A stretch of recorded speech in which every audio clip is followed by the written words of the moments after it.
তোমাকে যখন পেয়েছিলাম তখন সালটা ছিল 2021-এর শুরু। আমার মনে হয়েছিল আমি যে শখের পুরুষের জন্য অপেক্ষায় ছিলাম হয়তো তাকে পেয়ে গেলাম।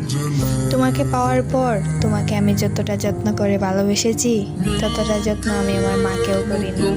নিজের কথা তো একদম বাদই দিলাম। সব নারী কি টাকা পয়সা চায়? কই, আমি তো তোমার শূন্য পকেটেও তোমার পাশে ছিলাম। সব কিছু ছেড়ে দিয়েছিলাম তোমার জন্য, সব কিছু উজাড় করে দিয়েছিলাম তোমার জন্য। তোমার উপর সব কিছু আমি ছেড়ে দিয়েছি। আফসোস, তোমারও সময় হইল না আর আমারও অপেক্ষা ফুরাইল না। তোমার জন্য আমি পুরো পৃথিবীর কাছে লড়াই করতে রাজি ছিলাম।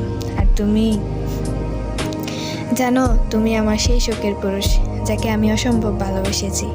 তোমাকে পাওয়ার জন্য আমি অসম্ভব কেঁদেছি। দিন রাত সমান হয়ে গেছে না ঘুমাতে ঘুমাতে।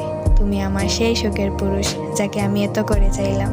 তোমার মধ্যে সব গুণই ছিল, শুধু আমাকে বোঝার মতো তোমার গুণ ছিল না। এত করে চেয়েও তোমাকে পেলাম না।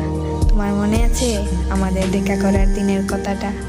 তোমার বুকে মাথা রেখে কান্না করেছিলাম আর বলেছিলাম তুমি আমাকে কখনো ছেড়ে যেও না।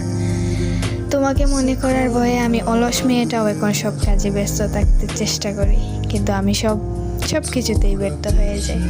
তুমি আমাকে